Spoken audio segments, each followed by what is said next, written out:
Hello everyone, welcome to break time classes. इस video में हम लेखपाल के लिए जो पंचायती राज व्यवस्था वाला लेखपाल और वीडियो दोनों के लिए पंचायती राज व्यवस्था वाला पूरा सेक्शन कवर करेंगे, या फिर यूपी का आप कोई भी एग्जाम देते हैं उसके लिए ये इंपॉर्टेंट होगा। तो चलिए शुरू करते हैं। सभी इंपॉर्टेंट चीज़ें इसमें कवर की जाएंगी। सबसे पहले देखेंगे कि इंडिया में स्थानीय स्वशासन की अवधारणा कब आई थी। तो चोल काल में ही स्थानीय स्वशासन की अवधारणा आ गई थी। इसके बाद स्थानीय स्वशासन का पिता किसे कहा जाता है? लॉर्ड रिपन को। इन्होंने 1882 में एक संकल्प पारित किया था स्थानीय स्वशासन का, इसी कारण इन्हें स्थानीय स्वशासन का पिता कहते हैं। इनके बारे में एक चीज़ और इम्पॉर्टेंट है कि इन्हीं के टाइम पे जो जनगणना है उसे दशकीय कर दिया गया। दशकीय जनगणना होने लगी किसके टाइम पे? लॉर्ड रिपन के टाइम पे 1881 से। इसके पहले पहली बार जनगणना हुई थी 1872 में, और जो कि हुई थी लॉर्ड मेयो के टाइम पे। तो यहाँ पे ये चीज़ इंपॉर्टेंट थी। फिर स्थानीय स्वशासन का मूल उद्देश्य क्या है? पंचायतों का उद्देश्य क्या है? तो जन भागीदारी सुनिश्चित करना और लोकतांत्रिक विकेंद्रीकरण करना। मतलब जो सत्ता है किसी एक में निहित ना हो, पूरी तरह से विकेंद्रीकृत हो। अब देखेंगे जो पंचायती राज का विकास हुआ उसमें कुछ मील के पत्थर कौन से साबित हुए, किस सन में क्या इंपॉर्टेंट चीज़ हुई जिससे आज का जो पंचायती राज व्यवस्था है वो आई। तो सबसे पहले 1948 से 49 के बीच में, 1948 से 49 के बीच में संविधान सभा जो थी वहाँ पे पंचायती राज के भूमिका के बारे में चर्चा की गई सबसे पहली बार संविधान सभा में। उसके बाद 1950 में 26 जनवरी 1950 को संविधान लागू हुआ, और उस संविधान में जो नीति निदेशक तत्व थे उसके अंतर्गत एक आर्टिकल था जो है आर्टिकल 40। इसी में बात की गई है स्थानीय स्वशासन की इकाइयों के बारे में। किस आर्टिकल में संविधान में बात की गई है? अनुच्छेद 40 में। नेक्स्ट है 1952 में एक सामुदायिक विकास कार्यक्रम चालू किया गया था, और 1953 में एक राष्ट्रीय विकास सेवा कार्यक्रम चालू किया गया था। तो इन दोनों कार्यक्रमों की जांच के लिए एक समिति गठित की गई जिसके अध्यक्ष थे बलवंत राय मेहता। ये समिति कब गठित की गई थी? 1957 में। ये ईयर बहुत इंपॉर्टेंट है। बलवंत राय मेहता समिति गठित हुई थी 1957 में, और इसने अपनी रिपोर्ट कब सौंपी? 1958 में। किस लिए गठित हुई थी? तो सामुदायिक विकास कार्यक्रम की जांच करने के लिए और उपायों को सुझाने के लिए क्या अच्छा किया जा सकता है। तो इसी ने एक रिकमेंडेशन दी थी कि लोकतांत्रिक विकेंद्रीकरण लाया जाए। मतलब एक स्थानीय स्वशासन की बात की गई थी पहली बार बलवंत राय मेहता समिति के द्वारा। इसके अध्यक्ष कौन थे? बलवंत राय मेहता, इसीलिए इसका नाम है बलवंत राय मेहता समिति। इन्होंने जो रिकमेंड किया वो क्या था? त्रिस्तरीय व्यवस्था की बात की। ग्राम पंचायत होगी ग्राम स्तर पर, पंचायत समिति होगी ब्लॉक स्तर पर, जिला परिषद एक होगी जिला स्तर पर। इसमें जो पहला वाला है ग्राम पंचायत, इसके जो लोग जो चुने जाएंगे वो प्रत्यक्ष रूप से प्रत्यक्ष चुनाव से चुने जाएंगे। बाकी जो दोनों हैं वो अप्रत्यक्ष रूप से चुने जाएंगे पंचायत समिति में और जिला परिषद में। तो ये बात हुई थी बलवंत राय मेहता समिति में। उसके बाद 2 अक्टूबर 1959 में राजस्थान के नागौर जिले से पहली बार पंचायती राज व्यवस्था की शुरुआत हुई। नागौर जिले से राजस्थान के किसने शुरुआत की? जवाहरलाल नेहरू की सरकार थी उस टाइम पे।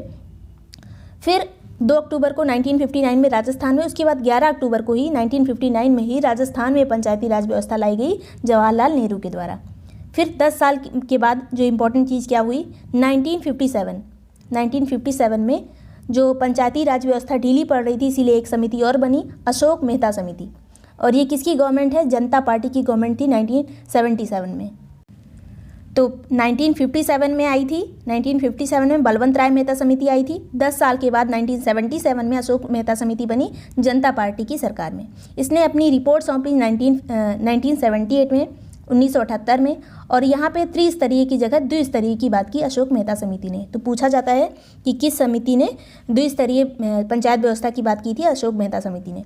इसने जिला स्तर पर कहा था एक जिला परिषद होगी इस समिति ने, और मंडल स्तर पर मतलब एक मंडल पंचायत होगी जिसमें वो जनसंख्या सम्मिलित होगी, गाँव का समूह सम्मिलित होगा जिसमें 15,000 से लेके 20,000 तक की जनसंख्या होगी। उन गाँवों का समूह मंडल पंचायत के अंतर्गत रखा जाएगा। इसके अलावा अशोक मेहता समिति ने एक और बात कही थी कि जो पूरे प्रदेश की जो गवर्नमेंट पार्टीज़ होती हैं वो गांव में भी चुनाव लड़ें, लेकिन ऐसा नहीं होता है इस टाइम पे। आगे चलेंगे 1985 में GVK राव समिति आई। पहले 57 में आई थी बलवंत राय मेहता, 77 में आई अशोक मेहता, 85 में आई GVK राव समिति। इसने जो एक बहुत जो इसका विशेषता है कि जिला परिषदों को अधिक महत्वपूर्ण स्थान दिया गया, जिलों को सबसे ज़्यादा प्रायोरिटी दी गई GVK राव समिति में। और इसके बारे में इतना कुछ खास नहीं है, बस जहाँ पे जिले को ज़्यादा पावर दी जाए समझ लीजिएगा वो GVK राव समिति की सिफारिश है। आगे चलेंगे 1986 में एक साल बाद 85 के LM सिंघवी समिति बनी, और इसने कहा पहली बार कि पंचायती राज संस्थाओं को संवैधानिक दर्जा दिया जाए। तो इसी समिति की सिफारिश पे ही जो पंचायतों को संवैधानिक दर्जा प्राप्त हुआ है 1986 में बनी थी LM सिंघवी समिति। आगे कुछ और समिति है जो पंचायती राज से संबंधित है। 1988 में एक उप समिति बनी थी थुंगन समिति, और इसकी रिकमेंडेशन ये थी कि तीनों स्तरों पर जनसंख्या के आधार पर आरक्षण दिया जाए, महिलाओं के लिए आरक्षण हो, हर राज्य में एक वित्त आयोग हो। किसकी सिफारिश थी? थुंगन समिति की, 1988 में बनी थी। फिर 1988 में ही एक गाडगिल समिति बनी थी, VN गाडगिल समिति। इसकी रिकमेंडेशन थी कि अनुसूचित जाति, जनजाति, महिला आरक्षण सभी चीज़ें हों, और इसके अलावा तीनों स्तरों पर सीधे निर्वाचन की बात की थी गाडगिल समिति ने। मतलब ग्राम स्तर पे भी और मंडल पे भी, जिला स्तर पे भी सबका डायरेक्ट इलेक्शन हो, और एक राज्य चुनाव आयोग की स्थापना की बात की गई थी पंचायतों के चुनाव के लिए। ये किसने किया था? VN गाडगिल समिति ने, जो कि 1988 में बनी थी। यहाँ पे इतना डीप में क्वेश्चन नहीं पूछा जाता है, बस ये याद रखिए कि थुंगन समिति, VN गाडगिल समिति, ये सभी पंचायती राज से संबंधित हैं। आगे संवैधानिकरण की बात करेंगे तो पंचायतों का संवैधानिकरण कैसे हुआ, संविधान में कैसे सम्मिलित किया गया। 1989 में 64वां संविधान संशोधन विधेयक पेश किया गया राजीव गांधी की सरकार के द्वारा। लोकसभा में पारित हो गया, राज्यसभा में पारित नहीं हुआ, इसलिए कैंसिल हो गया। तो ये बिल भंग हो गया 1989 में। उसके बाद फिर 1989 में ही BP सिंह की सरकार बनी, और इस टाइम पे एक राज्यों के सभी मुख्यमंत्रियों का सम्मेलन बुलाया गया, बस इसी बात पे डिस्कस करने के लिए कि पंचायतों को संवैधानिक दर्जा दिया जाए या नहीं।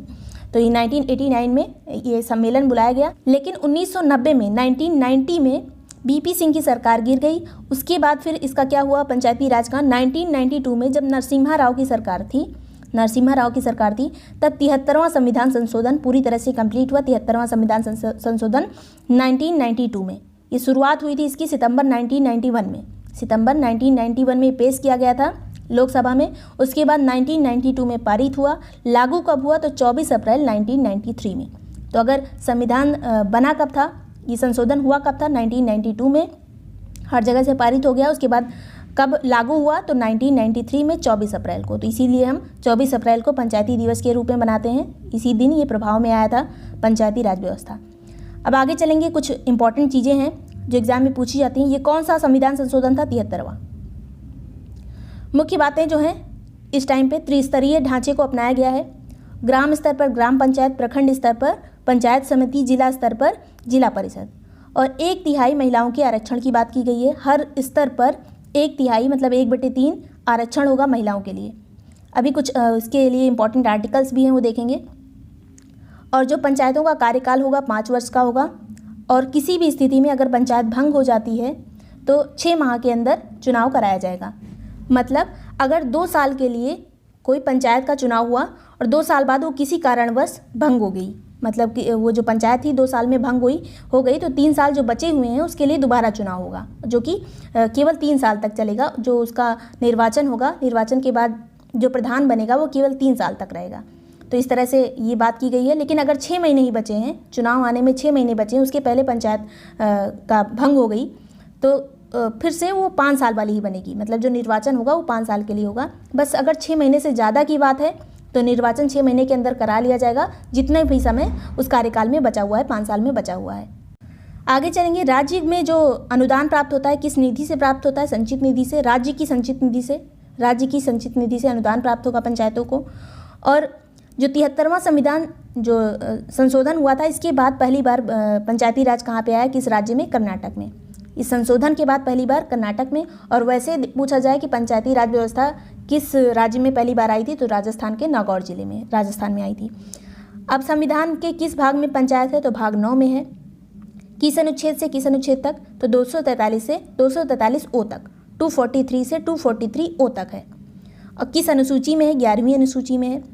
और ये सभी कुछ इंपॉर्टेंट आर्टिकल्स है जो देख लेंगे। एक चीज़ ये है कि न्यूनतम आयु कितनी होनी चाहिए पंचायत सदस्य बनने के लिए? 21 वर्ष। हमें वोट देने के लिए 18 वर्ष होनी चाहिए, लेकिन अगर सदस्य बनना है तो 21 वर्ष।